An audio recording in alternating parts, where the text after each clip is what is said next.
हम लोग बैठे हैं फरीदाबाद शहर के श्रम विभाग के कार्यालय में।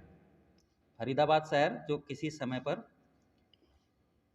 एशिया का सबसे बड़ा औद्योगिक इलाकों में गिना जाता था और यहाँ पर लाखों की संख्या में मजदूर हैं, हजारों की संख्या में छोटे बड़े कारखाने हैं और उन मजदूरों और मालिकों के अंतर विरोधों को हल करने के लिए यहाँ पर ये श्रम कार्यालय है।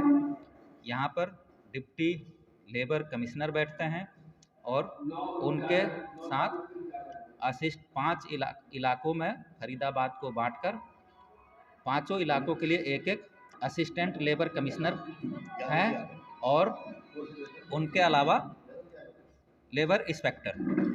और इन सब के ऊपर जिम्मेदारी है कि तमाम जो फरीदाबाद जैसा बड़ा इलाका और बहुत बड़ी संख्या में मजदूर आबादी के मामलों को हल करने का।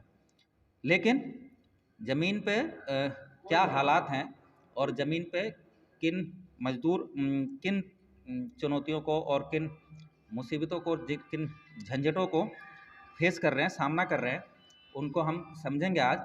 और इन चीज़ों को समझाने के लिए हमारे साथ कई लीडर कहे जाते ऐसे लोग हैं और तमाम ऐसे लोगों से हम बातचीत करके आज इस बात को समझेंगे कि फरीदाबाद के मजदूरों की समस्याओं का क्या वाजिब निराकरण हो रहा है और ये किस स्तर पे हो रहा है और कैसा हो रहा है। तो एक बार हम सबका परिचय करेंगे। आपका परिचय? ये मैं सोनलाल तंवर, लोक मजदूर संगठन फरीदाबाद। और आप यहाँ पे लेबर का काम करता हूँ। लेबर के जो विवाद है उनका यहाँ पर पैरवी करता हूँ, लेबर के प्रति लेबर का काम करता हूँ। नाम आर.डी. यादव है। मैं हिंद मजदूर सभा का जनरल सेक्रेटरी हूँ जिले का, मजदूरों के। मैं इस समय ICTU के फरीदाबाद डिस्ट्रिक्ट के प्रेसिडेंट हूँ। मैं काफ़ी सालों से कार्य कर रहा हूँ और फरीदाबाद के बहुत से मूवमेंट में मजदूरों के हिस्सा भी लिया हूँ। किशन सिंह मेरा नाम है। ईस्ट इंडिया कॉटन मिल में टेक्सटाइल मजदूर संघ का मैं प्रधान रहा हूँ और अभी फ़िलहाल मैं लेबर कोर्ट में मजदूरों की तरफ से पैरवी करता हूँ। मेरा नाम सरोज है। मैं ICTU की एक कार्यकर्ता हूँ। इसके साथ ही मैं LLB भी की हुई हूँ और श्रमिकों के सारे विवादों से जुड़ी रहती हूँ। मजदूरों को न्याय मिल भी पाता है यहाँ पर? बड़े लंबे समय में तो मजदूर यहाँ जीत पाता है जी, और जीत के फिर वहाँ CGM कोर्ट में जब जाता है तो वहाँ बहुत लंबा समय लगता है। बहुत लंबे समय के बाद मजदूर को न्याय मिल पाता है। जो न्याय बहुत थोड़े टाइम में मिलना चाहिए वो नहीं हो पाता। और उसमें मजदूर ट्रेड यूनियन में भी भागते थे क्योंकि उनके काम यहाँ श्रम विभाग, श्रम न्यायालय में हो जाते थे। लेकिन जब से ये लॉकडाउन शुरू हुआ और इंडस्ट्री का भी ऐसे हालात हुआ, उस समय से यहाँ पर तो यहाँ पर लेबर इंस्पेक्टर एक लेबर अफसर या असिस्टेंट लेबर कमिश्नर के अंडर में 3-3, 4-4 होते थे। एक समय आ गया था कि बिल्कुल लेबर इंस्पेक्टर ही नहीं थे। यहाँ पर उल्फ के तरफ से कितने लेटर भेजा गया कि यहाँ पे लेबर इंस्पेक्टर नहीं है, लेबर अफसर, असिस्टेंट लेबर कमिश्नर भी नहीं है, यहाँ पर नियुक्त किया जाए। ICTU की तरफ से भी लेबर इंस्पेक्टर के लिए मुख्यमंत्री तक कंप्लेंट किया गया और सारे डिपार्टमेंट को कंप्लेंट किया गया। तब वो 4-5 लेबर इंस्पेक्टर को नियुक्त किए, प्रमोशन दिए।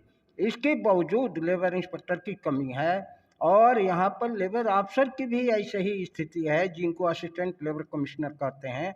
अभी भी असिस्टेंट लेबर कमिश्नर, एक असिस्टेंट लेबर कमिश्नर 2 जगह ड्यूटी करता है। यानी जो असिस्टेंट लेबर कमिश्नर हैं उनके पास पेमेंट ऑफ वेजेज केस, यानी जो तनख्वाहें कंपनी नहीं देती हैं उनका भी केस होता है। वर्कमैन कंपनसेशन एक्ट, जिसमें हाथ कट गया या पैर कट गया या कोई एक्सीडेंट हुआ, उसका भी केस वो वर्कमैन कंपनसेशन के अंदर असिस्टेंट लेबर कमिश्नर के पास होता है। इसके अलावा ग्रेजुटी का भी केस होता है। ये तमाम केसेज एक असिस्टेंट लेबर कमिश्नर के पास होता है जिसमें वो तारीखें देते हैं। एक एक केस साल भी लग जाते हैं, 1.5 साल भी लग जाते हैं। अगर ऑर्डर हो गया तो उसको मालकान लोग इम्प्लीमेंट नहीं करते, फिर वो सीजीएम के पास पेमेंट ऑफ वेजेज का जाता है, ग्रेजुएटी का भी वो आगे ही इम्प्लीमेंट के लिए जाता है। इसके अलावा कंपनसेशन का केस है, वो भी इम्प्लीमेंट के लिए जाता है। यानी वर्कर के लिए जो सैलरी का केस है, अगर 3 महीने की सैलरी कंपनी नहीं दी, उस 3 महीने की सैलरी को प्राप्त करने के लिए 3 साल लग जाता है किसी किसी केस में, और किसी किसी केस में तो 6 साल भी लग जाते हैं। तो 3 महीने की सैलरी प्राप्त करने के लिए अगर कर्मचारी 6 साल के तक प्राप्त नहीं कर पाया या उसको नहीं मिला, तो ये तमाम चीज़ें मजदूरों का एक विश्वास उठता जाता है, कानून के ऊपर से भी, ट्रेड यूनियन के ऊपर से भी, और श्रम न्यायालय के ऊपर से भी। ये तमाम मजदूरों के अंदर है, जिसके वजह से उनको न्याय मिलना आज की स्थिति में बहुत कठिन हो गया है। क्योंकि यहाँ पर अभी फिलहाल की बात है, पूरा डिपार्टमेंट, वो पता नहीं प्रधानमंत्री जी वो जो निर्माण विभाग के कार्ड के बारे में सारा डिपार्टमेंट चला जाता है, कोई यहाँ अफसर नहीं रहता कि उस काम और जो रोज़मर्रा का जो काम है उसको मजदूरों का कोई देखे। इन तमाम चीज़ों से यहाँ तारीखें पड़ती रहती हैं, कभी लॉकडाउन का नाम दे करके, कभी काम बंद का नाम दे करके, कभी कार्ड सिस्टम का नाम दे करके, तरह तरह की बातें करके काम बंद हो जाता है, जिसे काम बंद होने की वजह से काम नहीं होता, मजदूर निराश होकर जाते हैं। और मजदूरों के काम न होने से जो यहाँ ट्रेड यूनियन लीडर या हमारे जैसे प्रैक्टिस करने वाले लोग ये काम करते हैं, उन पर भी मजदूर नाराज होते हैं और कहते हैं कि आप लोग काम नहीं करते। हालांकि जो काम करने वाले ट्रेड यूनियन कार्यकर्ता हैं या जो प्रैक्टिशनर हैं वो चाहते हैं कि हो, लेकिन वो काम न होने के कारण मजदूरों में बहुत हताशा निराशा होती है। और इस वजह से बहुत सी फैक्ट्रियों का आजकल तो स्थिति ये हो गई कि जो ठेकेदार अगर 15 दिन का तनख्वाह नहीं दिया तो मजदूर 15 दिन का केस करने भी नहीं आता, 1 महीने का नहीं दिया वो भी छोड़ देता है कि 1 महीने की तनख्वाह के लिए मेरे को 6 महीने या 2 साल भी जाना पड़े। हाँ, कोई कोई लेबर इंस्पेक्टर अगर हम लोगों के कहने से कंपनी को फ़ोन करके या किसी तरह से बुला लिया, पेमेंट करा दिया, तो किसी किसी का पेमेंट हो जाता है, नहीं तो जब केस पड़ जाता है तो उसमें कंपनी भी अपना कोई वकील कर लेती है और उस केस को लिंगर ऑन लंबा किया जाता है, जिसके वजह से वो जो सैलरी का केस है वो भी पेमेंट नहीं हो पाता। और इसी तरह से कंपनसेशन का केस है, चाहे हाथ कट जाए या कुछ हो जाए, उसका भी ऐसे लिंगर ऑन होता है। ये तमाम कठिनाइयाँ होने के कारण मजदूरों के अंदर काफ़ी हताशा निराशा पैदा होती है। तो न्याय तो जैसा साथियों ने बताया, न्याय तो बहुत लेस मात्र है। ये व्यवस्था इतनी खराब है कि मजदूर हताश निराश होकर करके रह जा रहा है। जैसा साथियों ने बताया, न यहाँ लेबर इंस्पेक्टर सही हैं, न लेबर अफसर सही हैं, डीएलसी हैं। वो तो थोड़ा भी जो आया है वो बेचारा थोड़ा बहुत काम करता है, बैठता है सीट पर, लेकिन और सारे तो बिल्कुल यहाँ पर गदर मची हुई है। और जितना भी केस चाहे वर्कर के हक में भी लास्ट में हो, लेकिन ये डिले हो रहा है तो वर्कर हताश होकर करके उसके लिए तो बेकार है। ये बिल्डिंग यहाँ सरकार ने बनाई है, यहाँ अधिकारी बैठते हैं, लेकिन उसके बावजूद भी यहाँ हजारों मजदूर आता है। इस बिल्डिंग में आज तक भी पीने का पानी नहीं है। तो सरकार से हमने बार बार मांग करी है, सैकड़ों पत्र हमने लिखे हैं, मुख्यमंत्री जी को लिखे हैं, सभी कमिश्नर को लिखे हैं, लेकिन पानी की व्यवस्था यहाँ कर्मचारियों को पीने के लिए नहीं है और ना ही यहाँ सफाई की कोई व्यवस्था है। तो इतनी बड़ी बिल्डिंग में इतने बड़ा डिपार्टमेंट बैठता है, यहाँ पीने की पानी की व्यवस्था नहीं है, कर्मचारियों को यहाँ सफाई, बिल्डिंग इसकी हालत बाहर से आप देखिए, सफाई की उतनी व्यवस्था नहीं है। तो हमारी ये मांग है कि भाई पानी की व्यवस्था हो इस बिल्डिंग, कर्मचारियों को कम से कम आके बैठने की जगह कहीं हो।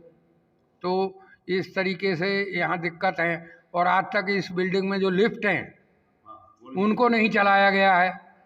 तो कितने हमारे जो पुराने लीडर हैं या वकील हैं उनको ऊपर बिल्डिंग में जाने में बहुत सारी दिक्कतें आती हैं। तो ये हमारी मांगे हैं, इन पर सरकार को ध्यान देना चाहिए।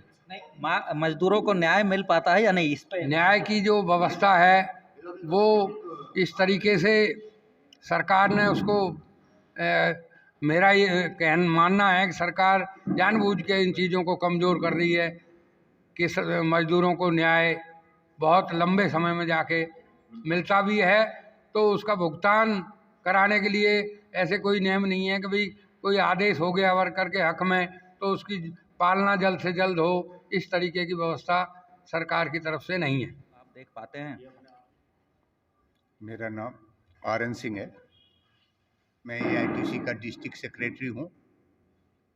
जहाँ तक आपका सवाल है, इस परिसर में जिस उम्मीद के साथ मजदूर या मजदूरों के नुमाइंदे आते हैं, यहाँ वो उम्मीद पूरी नहीं होती। यहाँ लगातार मजदूर आ रहा है और आज तक ये ऑफिस लवारिस की तरह पड़ा हुआ है। ना यहाँ ऑफिस की सफाई, ना ही यहाँ बैठने की व्यवस्था, और ना ही अभी तक लिफ्ट चालू हुआ है। जो अपंग मजदूर है, जो गर्भवती औरतें हैं और उनको अपनी तारीख भुगतने के लिए labour commissioner circle 3, circle 4, circle 1 तीसरी मंजिल पे है, और जीने से चल करके ऊपर तक पहुंचना उनके लिए बहुत मुश्किल होता है। और फिर भी सरकार 3-4 साल से इस पर कोई ध्यान ही नहीं दे रही है, जबकि कई चिट्ठियाँ मजदूर नेता होने के नाते यहाँ के मजदूरों के जो ऑथोराइज्ड नेता हैं, उन लोगों ने कई बार चिट्ठियाँ मुख्यमंत्री लेवल से लेकर के यहाँ के DC, DLC को दिया है, लेकिन किसी के कान पे जूं नहीं रेंग रही। व्यवस्थागत समस्याएं हैं, लिफ्ट का, पानी का, सफाई का, बहुत दिक्कत तलब बात है ही है। लेकिन ये एक न्यायालय है, और मजदूरों के जो किसी ज़माने में कहा जाता था कि मजदूरों के आक्रोश पर ठंडे पानी के छींटे डालने का काम ये जगह, ये व्यवस्था, ये सिस्टम करता है। लेकिन आज क्या उसकी भी ज़रूरत नहीं रही? और मतलब जो हमारा सवाल था कि क्या मजदूरों के यहाँ न्याय मिलता है? मजदूरों को न्याय मिलने के नाम पर उनको उलझा के रखा जाता है, और वो जो उनका इतनी न्याय में इतनी देरी हो जाती है कि वो न्याय अन्याय में बदल जाता है। महिला मजदूर कितनी आती हैं, क्या उनके मामले होते हैं, और क्या लेके वो यहाँ से जा पाती हैं? कोर्ट की एक जजमेंट की एक बात कहना चाहूँगी, देर से मिला न्याय भी अन्याय के बराबर होता है। अभी यहाँ पर केसेस में अगर लंबा टाइम लगता है तो वो भी एक अन्याय ही है उनके साथ, चाहे वो कम मिले उनको न्याय, चाहे ज़्यादा मिले, पर लेकिन देर से मिला हुआ है न्याय भी अन्याय के ही बराबर कहलाएगा। 1 महीने की सैलरी का केस अगर 6 साल चलता है, 7 साल चलता है, तो वो क्या है, अन्याय ही है उसके साथ।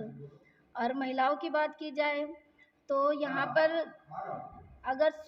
अगर 90 आदमी आते हैं तो उसमें 10 ही केवल औरतें होती हैं।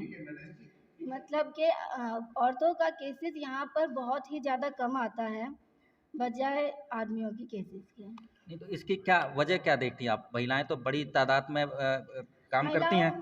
काम तो फैक्ट्री में हम देख रहे हैं कि आजकल जो चूँकि महिलाएं सस्ते श्रम के बतौर पूंजीपति जो है इस्तेमाल कर रहे हैं, तमाम फरीदाबाद में ऐसी बड़ी फैक्ट्रियाँ खासकर के जो एक्सपोर्ट लाइन की फैक्ट्रियाँ हैं, जो हम जिसमें बड़े नाम लें कि भाई बमानी है, ग्रुप 4 है, ब्रिटिश इंडो गारमेंट्स जो है, या शाही एक्सपोर्ट है, या मथुरा रोड के किनारे बहुत सारी एक्सपोर्ट फैक्ट्रियाँ जिसमें हज़ारों हज़ार की तादाद महिलाएं काम करती हैं, लेकिन वो यहाँ पे आती क्यों नहीं है? मामले तो होते होंगे। ये है कि उनको सपोर्ट नहीं मिलता पीछे से, या तो उनको फैमिली सपोर्ट नहीं मिलता, या उनके कंपनी में उस तरह की यूनियनें नहीं होती जो उनको सपोर्ट कर सके, इसलिए वो लोग यहाँ पे कम ही आ पाती हैं। एक गाड़ी खड़ी है, मतलब इंडस्ट्रियल सेफ्टी उस पर कुछ ऐसा लिखा हुआ था, वो गाड़ी खड़ी ही रहती है, कहीं जाती भी है? वो अक्सर तो खड़ी देखते हैं जी, उसे जाने आने के बारे में तो वही बता पाएंगे डिपार्टमेंट वाले, लेकिन वो खड़ी रहती है यहाँ दरवाजे पे। आप तो बहुत लंबे समय से, मैं जहाँ तक समझता हूँ, कम से कम 25 साल तो मैं कह ही सकता हूँ कि 25 साल से आप इस जगह पे प्रैक्टिस करते हैं, लेबर कोर्ट में प्रैक्टिस करते हैं। इन 25 सालों में उस गाड़ी से कोई फायदा हुआ हो, कोई किसी की औद्योगिक सुरक्षा हुई हो, कि नहीं। ऐसा काम हुआ, ऐसा कुछ कोई ऐसा कुछ नहीं, दिखावा ज़्यादा है, काम कम है। अच्छा। और फरीदाबाद में घटनाओं, जो एक्सीडेंट औद्योगिक घटनाएं होती हैं, मतलब दुर्घटनाएं होती हैं, दुर्घटना होती है, उनमें भी वर्कर को कोई बेनिफिट नहीं मिल पाता है, वो भी नहीं, मेरा सवाल यह है कि किस तादाद में दुर्घटनाएं होती हैं, आपके पास केसेस आते होंगे, हाँ। है ना, कितनी दुर्घटनाएं होती हैं, कैसी कैसी दुर्घटनाएं होती हैं, और ये गाड़ी क्या उसमें कुछ कर जो पाती है? डिपार्टमेंट की जिम्मेदारी लगा रखी है, जो डिपार्टमेंट का सुरक्षा और स्वास्थ्य की जो डिपार्टमेंट है, उनको वहाँ कारखानों में जाकर के वो देखते नहीं, वहाँ पे पूरी उनकी लापरवाही है। और सुरक्षा का कोई बंदोबस्त ना होने के कारण वर्करों के एक्सीडेंट होते हैं, और वर्करों को जो बेनिफिट मिलना चाहिए ये ऐसा डिपार्टमेंट से, उसके लिए भी तमाम लापरवाही है। और यहाँ पर कोई भी अधिकारी ऐसा नहीं है जो ठीक तरीके से अपनी ड्यूटी का पालन करे। ज़्यादातर ड्यूटी के प्रति इंस्पेक्टर साहिबान जो यहाँ बैठा रखे हैं, वो सीटों में बैठते नहीं, धूप सेकते रहते हैं, मोबाइल देखते रहते हैं। वर्कर काम करके कोई भी यहाँ राजी नहीं है, तारीख पर तारीख लगती रहती है, वर्कर धक्का खाते रहते हैं। में जो दुर्घटनाएं होती हैं उसकी जिम्मेदारी यहाँ पे किसकी है, और आप क्या समझ पाते हैं कि उन दुर्घटनाओं की रोकथाम के लिए या उसकी कोई वाजिब व्यवस्था के लिए यहाँ के अधिकारी कुछ करते दिखते हैं आपको? यहाँ जिम्मेदारी ये असिस्टेंट फैक्ट्री इंस्पेक्टर, उनको असिस्टेंट डायरेक्टर का पोस्ट दिया गया है। अब स्वास्थ्य डायरेक्टर भी उनको कहा जाता है। पूरी जिम्मेदारी उनकी है कि फैक्ट्री में चेक करें कि मशीन पर क्या क्या सुरक्षा का इंतज़ाम होना चाहिए। बहुत सी फैक्ट्रियां ये सुरक्षा का इंतज़ाम नहीं की हैं, और ज़्यादातर एक्सीडेंट फैक्ट्रियों में हो रहा है, और उससे ईएसआई के अंदर जोड़ देते हैं, फिर भी ईएसआई से भी पूरा उनको इलाज नहीं मिलता, और वो मेडिकल बेनिफिट भी नहीं मिल पाते हैं। और आपकी जानकारी में है कि कभी किसी जो जिसकी जिम्मेदारी है उसने किसी फैक्ट्री में जाकर छापा मारा हो, कोई इंक्वायरी करी हो, कोई जांच पड़ताल करी हो सुरक्षा के लिहाज से? कोई ऐसी घटना याद आती है आपको? नहीं, ऐसी कोई रिपोर्ट नहीं मिला है। एक फैक्ट्री थी एसपीएल, उसमें हमने कंप्लेंट किया था कि भाई वहाँ ये एक्सीडेंट के वजह से एक वर्कर का डेथ हो गया, तो हमारे कंप्लेंट के बाद वो गए और उसके ऊपर केस डाले।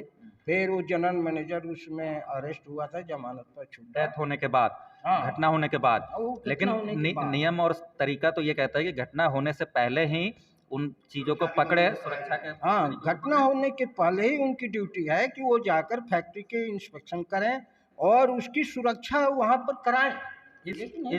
इस फरीदाबाद में रोज ऐसी घटनाएं सामने आती हैं कि फैक्ट्री में जो अपने हाथ पैर मजदूर गंवा देते हैं। ऐसी घटनाएं अक्सर होती रहती हैं कि बॉयलर फट जाता है। अक्सर ऐसी घटनाएं होती रहती हैं कि किसी मशीन से मजदूर दब गया, किसी गैस की वजह से मजदूर की जान चली गई। और जिनकी जिम्मेदारी है यहाँ पे इन चीज़ों को देखने की, समझने की, वो लोग गहरी निंद्रा में हैं। और इस विषय पर यहाँ तमाम 20-25 साल से प्रैक्टिस कर रहे लोगों की जानकारी में भी नहीं है कि वो अफसर कब जाते हैं फैक्ट्रियों में जांच पड़ताल करने, कब छापा मारते हैं, कब कोई कार्रवाई करते हैं। तो अच्छा, इसके अलावा कामरेड कहूँ कि वो चोर ना हो, वो बेईमान ना हो, वो घूस ना लेते हों, वो कोई ऐसी काम ना करते हों, और सारे 8-10 जो भी लेबर इंस्पेक्टर हैं वो एकदम दूध के धुले हों, खूब साधु महात्मा हों, तो भी क्या वो 8-10 लेबर इंस्पेक्टर फरीदाबाद के तमाम कारखानों में हर चीज़ की इंक्वायरी, जांच पड़ताल और सारी चीज़ें कर सकते हैं क्या? ऐसा आप समझते हैं? क्या कहना है? जी नहीं, इनकी संख्या बढ़नी चाहिए, क्योंकि जिस तरीके से यहाँ फैक्ट्री एरिया है, हज़ारों फैक्ट्री हैं, लाखों मजदूर हैं, तो उसके हिसाब से इंस्पेक्टर की संख्या बढ़नी चाहिए। आपके हिसाब से कितनी संख्या होनी चाहिए लेबर इंस्पेक्टर? कम से कम 25-30 तो होने ही चाहिए। 30 की संख्या तो होनी चाहिए, क्योंकि ये दोनों ज़िला फरीदाबाद है और ज़िला पलवल है, वहाँ भी फैक्ट्रियों की संख्या हज़ारों में है, तो वहाँ भी इंस्पेक्टर कम है, और यहाँ भी फरीदाबाद में भी इंस्पेक्टरों की संख्या कम है। इंस्पेक्टर का जो अधिकार है वो इंस्पेक्शन करने का, वो भी सरकार काफ़ी सालों से छीन रखी है। उसका कोई अधिकार नहीं है कि वो फैक्ट्री में जाकर कोई इंस्पेक्शन कर सके, कोई एक्शन ले सके, और इस वजह से भी वो भी बहुत काम नहीं कर पाते। उनका केवल काम ये दे दिया गया है कि सीजीएम के पास जा कर के वो केस को डील करें, या यहाँ पर केस डील करें, या और जो उनके ऊपर का जो असिस्टेंट लेबर कमिश्नर हैं वो किसी को काम दें, वो काम करें। वो लेबर इंस्पेक्टर का जो अधिकार पहले था इंस्पेक्शन करने का, वो सरकार छीन ली है, उसका कोई अधिकार नहीं है इस पर। मछली जब सड़ती है तो वो सिर की तरफ से सड़ती है, यानी कि जब व्यवस्था के सबसे ऊपरी पायदानों पर बैठे लोग ही जिस तरीके से तय करते हैं चीज़ों को, आगे चीज़ें उसी तरीके से बढ़ती हैं। मैं ये संवाददाता खुद ये बताना चाहेगा कि एक बार जब लखानी फैक्ट्री, जो फरीदाबाद के शायद सबसे बड़े उद्योगपतियों में कभी गिने जाते थे, उस फैक्ट्री के हजारों हजार वर्कर, उस समय जो श्रम मंत्री थे शिवचरण लाल शर्मा जी, उनके आवास को घेर लिया था हजारों हजार महिला और पुरुष श्रमिकों ने। उस समय श्रम मंत्री जी का बयान ये था कि आप लोग अपने घर जाइए, मैं अभी कुछ नहीं कर सकता हूँ, लखानी साहब जब आएंगे तो मैं उनसे बातचीत करूँगा।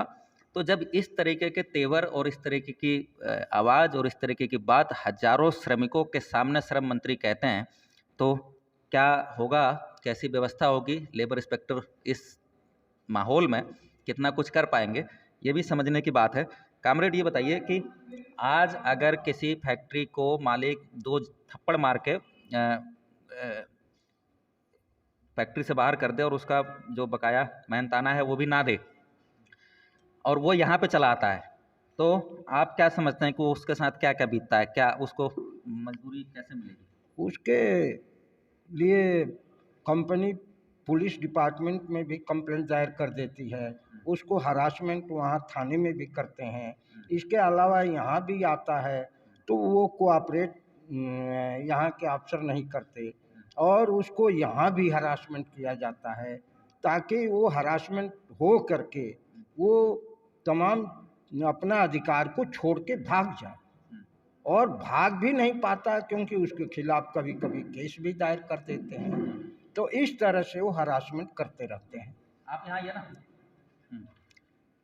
तो न्याय का तकाजा ये कहता है कि मजदूर का पसीना सूखने से पहले उसकी मजदूरी मिल जाए, लेकिन हालात यहाँ के ये बताते हैं कि 1 महीने की तनख्वाह पाने के लिए उससे ज़्यादा की दिहाड़ी छोड़कर मजदूर इन दफ्तरों में भटकता रहता है, और जितने का बबुआ नहीं उतने का झुंझुना, जो एक भोजपुरी की कहावत है, वो हो जाती है। आप अपने मामले के बारे में थोड़ा सा बताएं। प्रधानतः हमें निकाल चुके हैं, और अभी अभी आपने शिवचरण लाल शर्मा जी की बात की है, तो हड़ताल भी हुई थी 1.5 महीने के लिए 2011 में। उस टाइम पे हमने भी गए थे उनके पास, तो वहाँ भी उन्होंने हमारे बारे में कुछ सोचने के बजाय बोले कांग्रेस की यूनियन बना लो, लोक मजदूर संगठन को छोड़ दो। फिर उन्होंने मैनेजमेंट से मिलके, यहाँ श्रम विभाग के अधिकारियों से मिलके मेघपाई में 8-10 दिन के बाद एक मीटिंग किया, और मीटिंग में करने के बाद सारे हमारे केसी हमारे खिलाफ चले गए, और तब से हम 5 लीडर जो थे वो आज तक मुकदमे लड़ रहे हैं।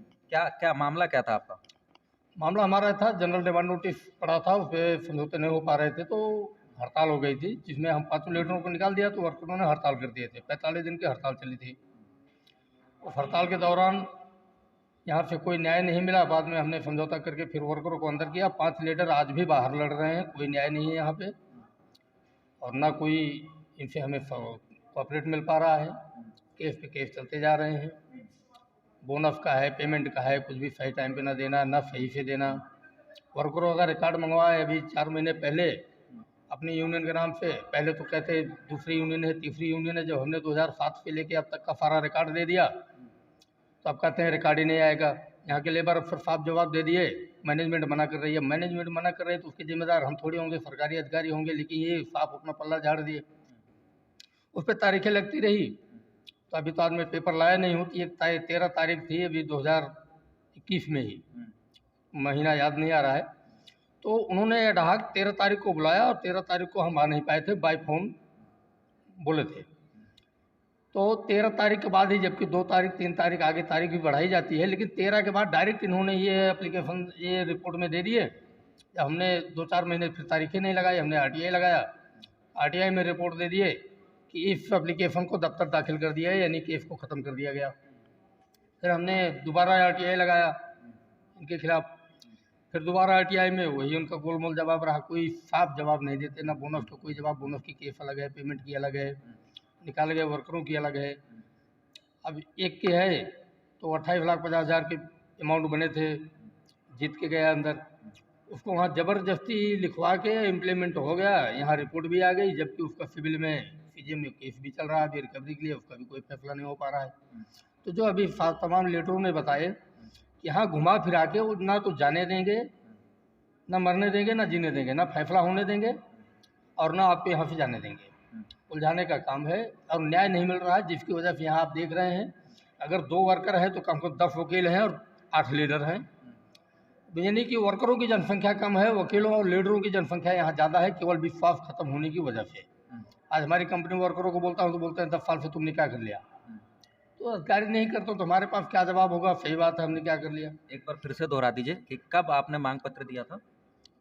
मांग पत्र 2011 में दिया था। 2011। तो ये है कहानी। आपका एक बार नाम भी बताइए प्लीज़। लक्ष्मीकांत पांडे नाम है मेरा। ये लक्ष्मीकांत पांडे जी हैं और फैक्ट्री का क्या नाम था? Consolidated coins company, 13/2 Mathura road Faridabad में है, सराय के पास। तो ये देखिए 2011 से अब 2022 आ गया, लगभग पूरे 11 साल, और 11 साल से तारीख पे तारीख, तारीख पे तारीख, तारीख पे तारीख, मशहूर डायलॉग। और तो निराशा नहीं होती है आपको कि क्या हो रहा है, ये छोड़ छाड़ के भाग जाने का मन नहीं करता है? क्यों लगे हुए हैं इसमें? निराशा तो होती है, लेकिन अब केस भी केस चल रही है, अब भरोसे पे अपना खड़े हैं, लगे हैं। हाँ। वर्कर तो तो ऐसे 11 साल तो आपने बिता दिए, और कितने साल यहाँ पे बिता देंगे ऐसे ही, क्या लगता है आपको? देखते हैं अधिकारी लोग क्या करते हैं। केस तो ऐसी चीज़ है, अब छोड़ते भी नहीं बनता, हो तो आपको पहले भी बता दिया कि ना भागते बनता है ना छोड़ते बनता है। तो ये साथी के हालात सुने। परिसर में कुछ समय पहले एक घटना हुई थी कि एक मजदूर ने खुद पे मिट्टी का तेल छिड़क के आग लगा लिया था। वो क्या घटना थी और क्यों घटना थी और ऐसा क्यों होने लगता है? आज हालात श्रम न्यायालय के अंदर या श्रम विभाग के अंदर ये आ गया है कि वर्कर जो अपनी सर्विस का हिसाब है या बकाया तनख्वाह है उसको लेना चाहता है, जल्दी मिल जाए, लेकिन कारण कुछ भी हो उसमें डिले होता है, पहली बात। दूसरी बात कि वो मिल भी नहीं पाता। वो एक विकास फैक्ट्री थी, विकास स्टील नाम था उसके, उसका वर्कर था। उस समय श्रम न्यायालय 15 सेक्टर में था। वहाँ पर वो वर्कर बार बार लेबर अफसर से कोशिश किया कि मेरा हिसाब दिलवा दिया जाए, वो हिसाब उसको मिला नहीं। और न मिलने की वजह से वो उनके ऑफिस में ही तेल छिड़क लिया और अपने को आग लगा दिया। आग लगाने पर ये बात वहाँ लोगों को मालूम हुआ और वहाँ पर उसके खिलाफ, श्रम विभाग के खिलाफ वो काफ़ी मूवमेंट वो शुरू हुई कि ऐसा मजदूर क्यों कर रहा है, ये श्रम विभाग उन मजदूरों को काम नहीं कर पाता। अब उस समय से और आजकल के हालात में, आजकल तो और भी बुरी हालत हो गया कि यहाँ पर खुद सरकार ने जो लेबर इंस्पेक्टर या असिस्टेंट लेबर कमिश्नर और सबका भी अधिकार को छीन लिया है। और ये लोग जब हम लोग कहते हैं इंस्पेक्शन किया जाए तो इनका अधिकार ही नहीं कि इंस्पेक्शन करें। ये इनका कुछ लोगों का ये कहना है कि ये लेबर कमिश्नर ही अलाउड करेगा, क्योंकि ये सरकार, इनके मिनिस्टर लोग ये फैक्ट्रियों में इंस्पेक्शन पर भी रुकावट डाल दिए हैं और पूरे के पूरे कंपनियों को ही केवल मदद करने की बात करते हैं, वर्कर को कोई नहीं देखता। अब इस वजह से ये कुछ अधिकारी भी पंगु बने हुए हैं और जो करना चाहिए उनको वो नहीं कर पाते हैं, जिसके वजह से मजदूर को अपने ऊपर आग लगा करके जलने की भी एक हालात पैदा हो जाता है। और इस वजह से उस समय वो मजदूर अपने ऊपर आग लगा करके वो जला था। और उसके खिलाफ जो यहाँ ट्रेड यूनियनों के कार्यकर्ता थे वो काफ़ी आवाज़ उठाए थे, ये बात पेपरों में भी आया था। तो इस तरह के हालात हैं कि हताश निराश मजदूर इस परिसर में ही आत्मदाह करने लगते हैं। और जब तक एक उम्मीद होती है कि हमारे लिए सरकारी तंत्र में, व्यवस्था में कुछ है, तब तक मजदूर उसको पाने का प्रयास करता है और एक सीमा तक उसके लिए कोशिश करता है।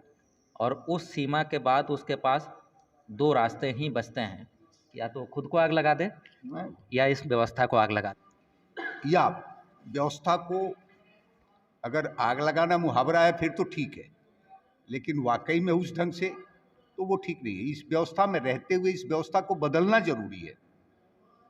इसलिए किसी भी परिस्थिति में आत्मदाह, खुदकशी, ये मैं किसी भी परिस्थिति में उचित नहीं समझता।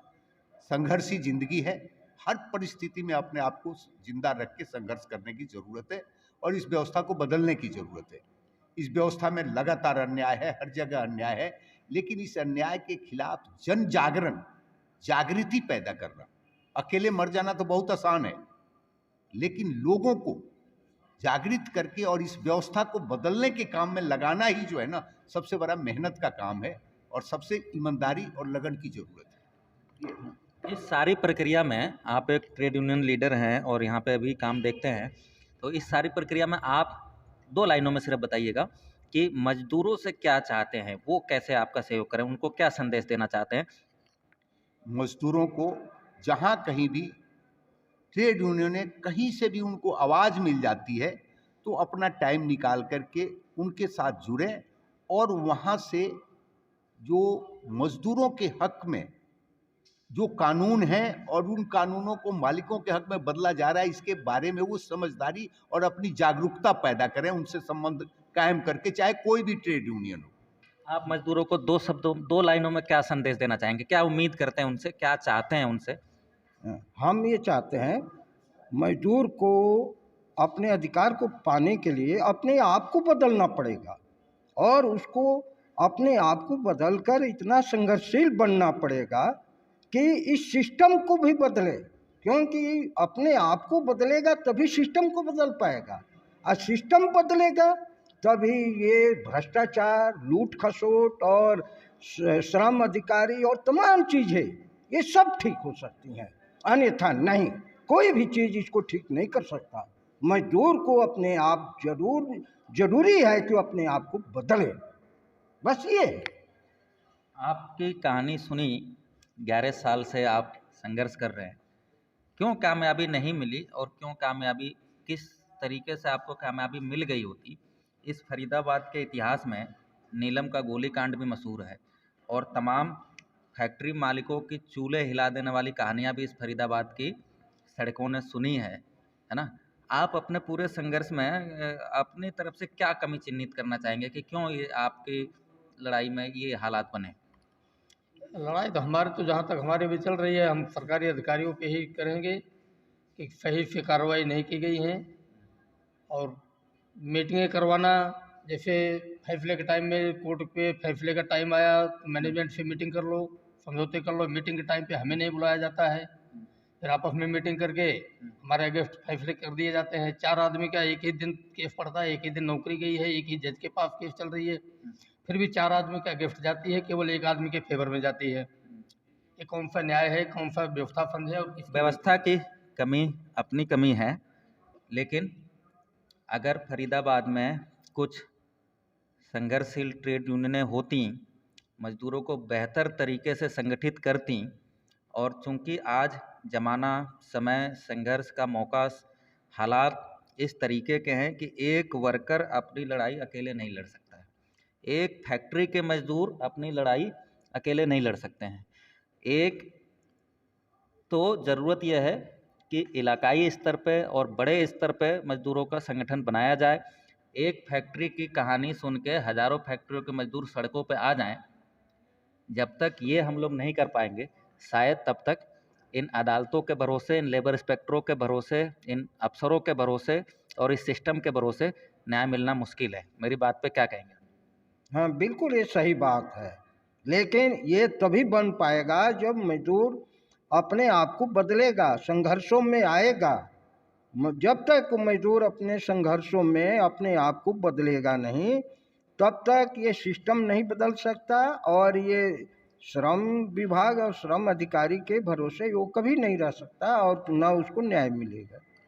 क्या कहते हैं कामरेड कि बिना इलाकाई संगठन बनाए और हालात इस जगह पे पहुंचाए कि एक फैक्ट्री का मामला हो और सारी फैक्ट्री के मजदूर सड़कों पर आ जाए, तब तक मजदूरों का न्याय मिलना इस सिस्टम के भरोसे, इन अफसरों के भरोसे मुश्किल है। मेरी ये बात है, लेकिन आपका क्या कहना है? ये आपकी बात बिल्कुल दुरुस्त है, और हम ट्रेड यूनियन वाले अपनी गेट मीटिंग में ये बात कहते हैं कि एक के लिए सब और सब के लिए एक। जब तक ये नहीं लड़ाई होगी कि एक के लिए सब लड़े और सब के लिए एक लड़े, तब तक आंदोलन नहीं चलेगा। और बेसिक वसूल है आंदोलन का कि एक के लिए सब लड़े और सब के लिए एक लड़े, ये बेसिक आंदोलन है, बात है, और ये बात आपकी बिल्कुल दुरुस्त है। अब आना चाहिए, मजदूरों को गोलबंद करना चाहिए, और आपको देख के इस जगह पे मैं बेहद मुझे हर्ष हो रहा है।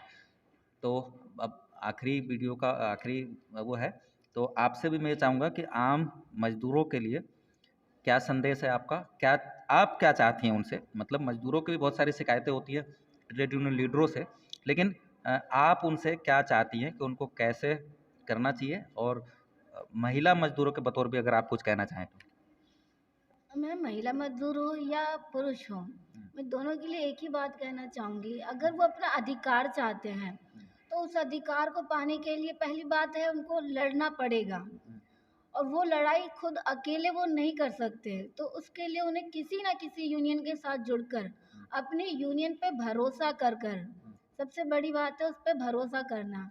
अपनी जो भी यूनियन है उनके पास या बनाना चाहते हैं, जैसे भी है, अपने यूनियन पे भरोसा करें, और उसके बाद अपनी लड़ाई को एक ना होकर सब इकट्ठे होकर लड़ें।